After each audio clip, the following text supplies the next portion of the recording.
आओ देखो, इस फाइल में अपन कुछ प्रागैतिहासिक युग, प्रस्तर युग के विशिष्ट उपकरण देखते हैं। Some specific tools of pre history, और प्री हिस्ट्री बोले तो स्टोन एज के कुछ स्पेसिफिक टूल्स अपन देखते हैं, है ना। प्रागैतिहासिक युग, ठीक, तो प्राग प्लस ऐतिहासिक यूं संधि हुआ है, तो प्रागैतिहासिक। प्रस्तर युग के कुछ विशिष्ट उपकरण, ठीक है, जो अपन को इमेज में भी इधर उधर कहीं दिखाई देंगे और उससे फिर समझ अपनी बनेगी। देखते हैं एक मिनट इसके अंदर। तो सबसे पहले इसके अंदर अपन टूल देखते हैं गंडासा, ठीक है ना। गंडासा सबसे पहला टूल, इसको इंग्लिश में अपन बोलेंगे चोपर, ठीक है। ये क्या था? पत्थर जिस पर केवल एक ही ओर धार होती थी, है ना। एक ही ओर का मतलब जैसे ये आप ये साइड देख रहे हो, ये तो सिर्फ इसी साइड में इस पत्थर पे धार है। दूसरी साइड जैसे अपन देख रहे हैं, इस साइड में कोई भी इसके ऊपर धार मतलब ब्लेड उस साइड नहीं है। तो ऐसा पत्थर जिसपे केवल एक ही ओर धार होती थी उसको अपन बोलते थे गंडासा। तो ये किस काम में आता था? मतलब जैसे इस तरफ से अपन ने पकड़ लिया दूसरी तरफ से, और इस तरफ से चोट देंगे अपन कहीं पे, अब जहाँ पे अपन को इम्प्रेसर डालना है वो, ठीक है। तो ये वाली ऊपर वाली साइड पकड़ के और इधर से फ्लैट सरफेस हो गया, तो इससे इफेक्ट अच्छा पैदा होएगा। जहाँ भी उसको किसी को ठोकना है, कुछ करना है, जैसे लकड़ी को ठोकना है, तो अगर अपन बगैर धारदार वाली साइड से चोट देंगे तो वो इफेक्ट नहीं आएगा। अब यहाँ बिल्कुल ये मतलब प्लेन सरफेस हो गया ये सारा, तो इससे असर पैदा होएगा, मतलब चोट लगेगी पूरी। तो ये था अपना गंडासा चोपर, पत्थर जिस पर केवल एक ही ओर धार होती थी, ठीक है ना। फिर क्या? खंडक। खंडक को अपन बोलते हैं चॉपिंग। तो कई बार ये वर्ड दोनों एक साथ भी यूज होते हैं, चॉपर चॉपिंग टूल्स, है ना, चॉपर एंड चॉपिंग। गंडासा एवं खंडक। खंडक क्या था? पत्थर जिस पर दोनों ओर धार होती थी। मतलब आप इस साइड भी ऐसी ही सरफेस जनरेट अगर अपन कर लेंगे तो दोनों साइड धार हो जाएगी, और उसको अपन बोलते हैं क्या? खंडक। तो गंडासा एवं खंडक, चॉपर चॉपिंग टूल्स, ये मेन जो वर्तमान जो हथौड़ा होता था उस तरह ये काम करते हैं। मतलब वहाँ वर्तमान जो हथौड़ा, सॉरी, हथौड़ा होता है जो वर्तमान है थोड़ा, उसके रूप में ये काम आता था, चोट देने के, ठीक है। तो चॉपर एंड चॉपिंग। फिर आगे देखते हैं नेक्स्ट टूल, हस्तकुठार हैंड एक्स, है ना। हैंड एक्स से आप यूं मत समझो कि वर्तमान की कुल्हाड़ी की तरह ये दिखेगा हस्तकुठार, वर्तमान कुल्हाड़ी की तरह। लेकिन क्या है, जैसे वर्तमान कुल्हाड़ी की तरह से अपन जैसे देखें इसको, अपन ने लकड़ी के अंदर यूं फंसा दिया, ठीक है ना। यूं यूं लकड़ी का ये हैंडल है लकड़ी का, यूं ऐसे, और ये इसके पीछे से लकड़ी यूं ऐसे आ रही है, रिंग डेक्स जैसे जो थी वो, ठीक है ना। तो ऐसे ये एक्स की तरह बन गया, कुल्हाड़ी की तरह। तो रिंग डेक्स हो गई, या यूं मान लो कि रिंग डेक्स नहीं करके जैसे एक लकड़ी ली अपन ने यूं ऐसे, और उस लकड़ी से इसको यूं, सॉरी, बीच में से ये ऐसे यूं एक लकड़ी ली, और लकड़ी से अपन ने रस्सी से इसको यूं ऐसे यूं बांध लिया, तो भी इंडेक्स बन गया ऐसे, मतलब इस हिस्से से चोट करनी है अपने। तो ये इंडेक्स हो गई कुल्हाड़ी, ठीक है ना। बीच में ये पत्थर, कुल्हाड़ी उस समय कोई धातु का तो ज्ञान था ही नहीं उनको। धातु का ज्ञान तो अभी उत्तर वैदिक काल में होगा लोहे का, मतलब लोहे का मेन तो लोहे की कुल्हाड़ी का, ठीक है। उससे पहले जैसे कॉपर वगैरह जैसे धातु आई कॉपर, लेकिन वो कुल्हाड़ी वगैरह उससे नहीं बनी, कुल्हाड़ी लोहे की बनी उत्तर वैदिक काल 1600 BC में देखेंगे अपन, ठीक है। तो यहाँ पर देख रहे हैं हस्तकुठार हैंड एक्स, ये ऐसे, ठीक है। टूल आपको पहचान में आने चाहिए, इमेज देखोगे तो समझ में आएगा। फिर नेक्स्ट टूल अपन देखते हैं इसके अंदर, एबे वैली हस्तकुठार, ठीक है ना। एबे वैली ये जहाँ से मिले हैं ना, ये फ्रांस में स्थल है एबे वैली और एशुली, ठीक है। एबे वैली हस्तकुठार क्या था? लंबा चौड़ा भारी भरकम व अनगढ़ हस्तकुठार। जैसे तुलनात्मक रूप से, जैसे ये जो इमेज है ना अभी, इससे और थोड़ा ये देखो, ये अपन जैसे देख रहे हैं ये तुलनात्मक रूप से छोटी कुल्हाड़ी है। तो इसमें पत्थर की साइज कंपेरेटिव थोड़ी बड़ी कर दो, भारी भरकम पत्थर, और अनगढ़, अनगढ़ का मतलब इस तरह की इसमें फाइन उसके अंदर पॉलिशिंग और रिफाइनिंग नहीं हो, ठीक है। तो वो हो जाएगी एवेली। ये एवेली नाम के फ्रांस नामक स्थल से मिले उनके पीछे। एशुली ये भी फ्रांस के अंदर स्थल है। ये क्या है? छोटा और सुडोल हस्तकुठार। अब आप जैसे देख रहे हो सुडोल मतलब हाथ में पकड़ के भी इससे चोट मार सकते हैं, और तुलनात्मक रूप से ब्लेड शार्प है, और पत्थर भी थोड़ा छोटा है, तो हाथ में पकड़ना आसान है, और लकड़ी में जैसे रिंग डेक्स है तो उसमें डालना इस पत्थर को तुलनात्मक रूप से आसान है, ठीक है। तो ये था हस्तकुठार एक्स, हैंड एक्स, समझ गए। एक सबसे पहले अपन ने देखा गंडासा, फिर देखा खंडक, फिर देखा हस्तकुटार।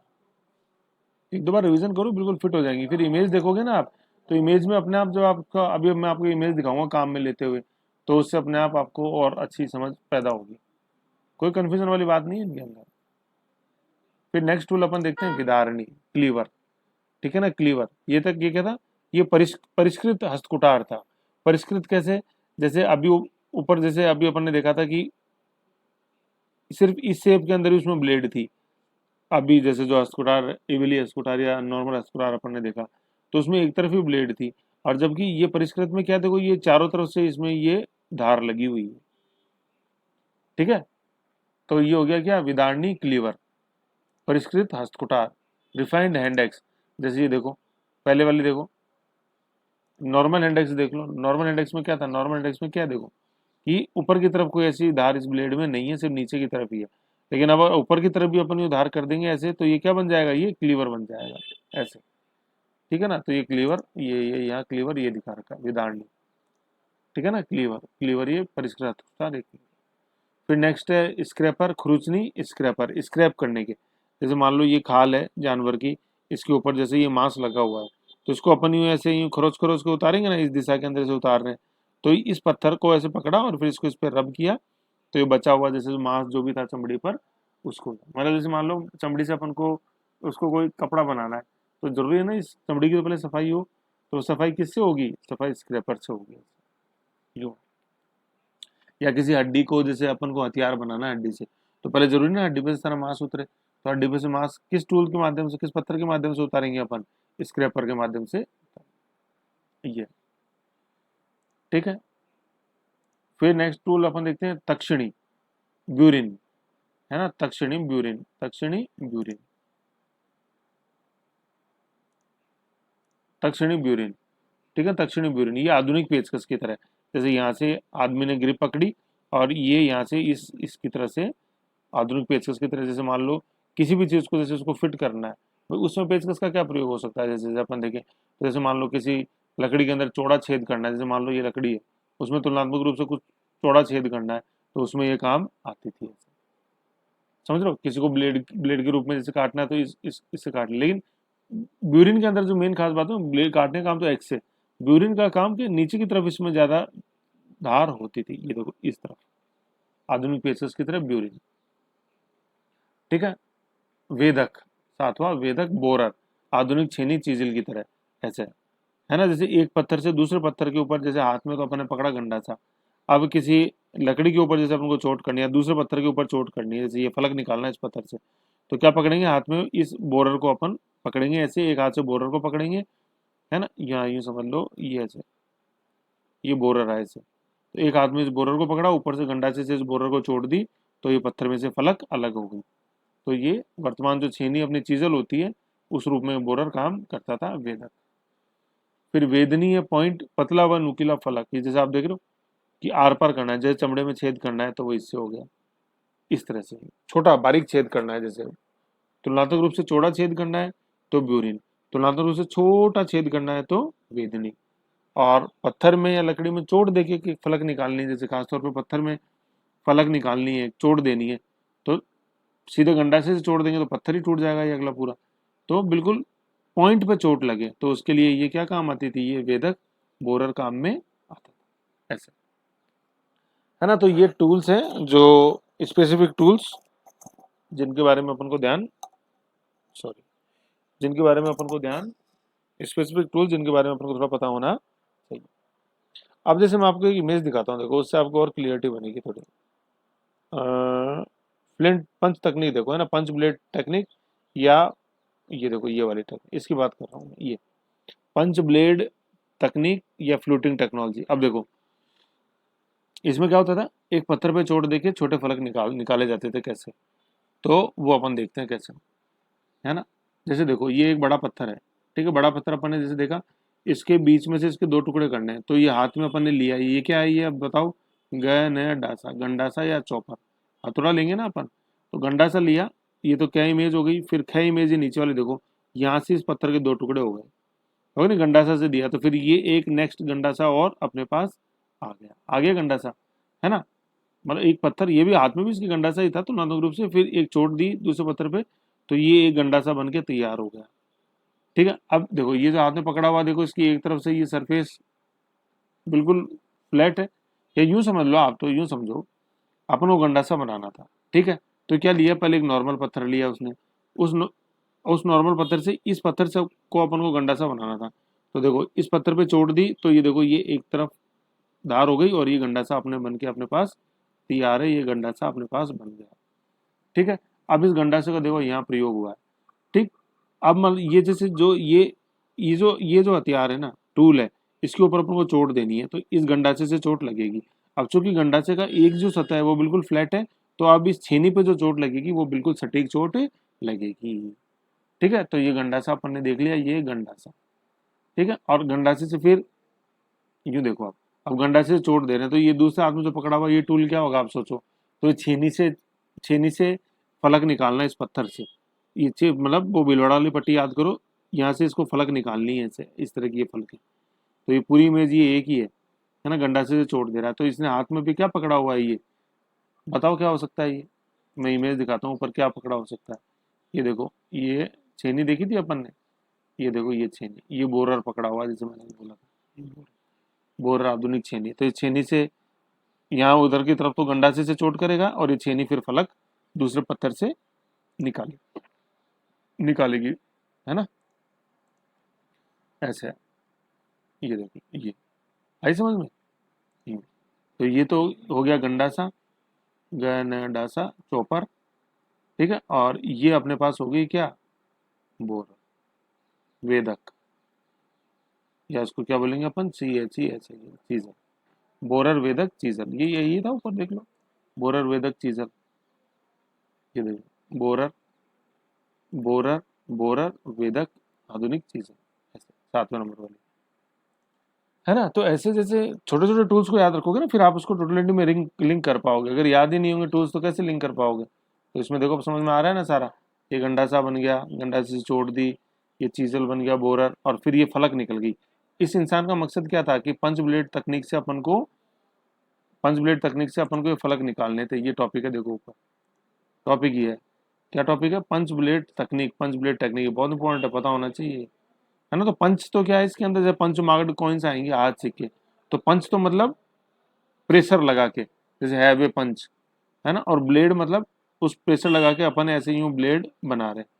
और नाली अलंकरण तकनीक या फ्लूटिंग टेक्नोलॉजी क्या, अब देखो जिस पत्थर से ये फलक निकाले गए हैं उस पे ऐसे ये अपन को ये ऐसे नालियां, उसके ऊपर अपन को नालियां दिखाई देती है ना। तो ऐसे निकल के तो आ गई ब्लेड्स, और पीछे जो छोड़ गई ये नालियां, है ना भाई, अगर इसमें से फलक निकल गई तो पीछे नालियां तो बचेंगी ऐसे। तो दोनों एक ही चीज है, पंच ब्लेड टेक्निक या फ्लूटिंग टेक्नोलॉजी। कि जो अवशेष पत्थर जो है उसमें ऐसे नालियां बन जाती हैं क्योंकि इनमें से फलक अपन ने निकाल ली ऐसे। अब फिर देखो ये जैसे फलक बन गई ना छोटी छोटी, तो ये फलक किस प्रयोग में आई वो भी समझने वाली बात है। वो क्या प्रयोग में आई, देखो ये क्या था, ये फलक है, जैसे ये हड्डी जैसे अपन देख रहे हैं, देखो इस हड्डी पे चित्रकारी हुई हुई ऐसी। तो ये जो फलक निकल गई थी उस फलक से इन्होंने इस पे चित्रकारी करी है ऐसे। और फिर मान लो जैसे इस हड्डी के अंदर ये छेद निकाला फॉर एग्जाम्पल, तो ये छेद किससे निकलेगा मुझे बताओ, वेदनी से। वेदनी था ना, वेदनी, ब्लंट, वेदनी, ये देखो वेदनी, ये आई थी लास्ट वाली 8 नंबर वेदनी, ये पॉइंट से, ब्लंट नहीं सॉरी शार्प, है ना, ये वेदनी, वेदनी पॉइंट से ये छेद निकलेगा इससे, इस पतला व नुकीला फलक, तो हड्डी में छेद निकालने के क्या काम आएगी, वेदनी काम आएगी ऐसे, है ना। तो ये वेदनी, ये इस तरह वेदनी से अपन ने हड्डी के अंदर छेद निकाल लिया। तो देखो कितने टूल अपन इस एक इमेज से समझ गए ऐसे। समझोगे तो आएगा ना समझ में, नहीं समझोगे तो क्या आएगा मुझे। फिर देखो क्या लिखा हुआ क्या में, एक बड़े पत्थर के ऊपरी सिरे को पत्थर के हथौड़े की सहायता से हटाया जाता है। तो गंडासा मिल गया अपने को, गंडासा, चोपर, चोपर है ना ये। इससे एक चपटी सतह तैयार हो गई, देखा अपने चपटी सतह तैयार हो गई, जिसे प्रहार मंच यानी घन कहा जाता है। प्रहार मंच मतलब जैसे ये हो गया उस पत्थर का, ये प्रहार मंच तैयार हो गया, ऐसे इधर से पकड़ेगा। फिर इस पर हड्डी या सींग से बने हुए पंच और हथौड़े से सहायता से प्रहार किया जाता है ना। हड्डी या सींग से बने एक पंच, पंच कर इस पंच को बने मतलब जिसको अपने चीजल बोरा है, बोरर, BORER, बोरक, जिसको अपने क्या बोला है, वेदक, उसमें प्रहार कहा जाता है।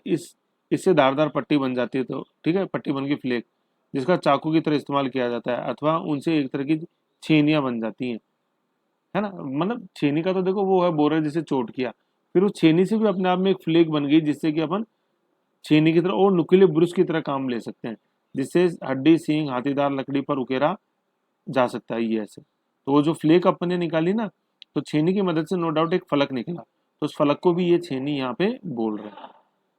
ठीक है ना, उससे जिनसे हड्डी सींग हाथीदार लकड़ी पर उकेरा जा सकता है। हड्डी पर नक्काशी का नमूना इस पर अंकित जानवरों के चित्र देखिए, ये देखिए जानवरों के चित्र। ठीक है, तो ऐसे अपन ने देखा गंडासा, देखा गंडासा से अपन ने वेदक देखा, ब्यूरर। ठीक है, जिससे फलक निकली, फिर फलक का भी फर्दर यूज हुआ है, जैसे चीजल के रूप के अंदर, बोरर के रूप में। ठीक है, और फिर छेद निकालने के लिए अपन ने जैसे वेदनी पॉइंट देखा, इस हड्डी में छेद निकाला। तो ऐसे बेसिक टूल्स हैं, इनसे एक बार नजर में रहेंगे तो अपन अच्छा समझ में आएगा आगे। ठीक है, तो इस फाइल के अंदर बेसिक टूल समझाए गए थे। ओके।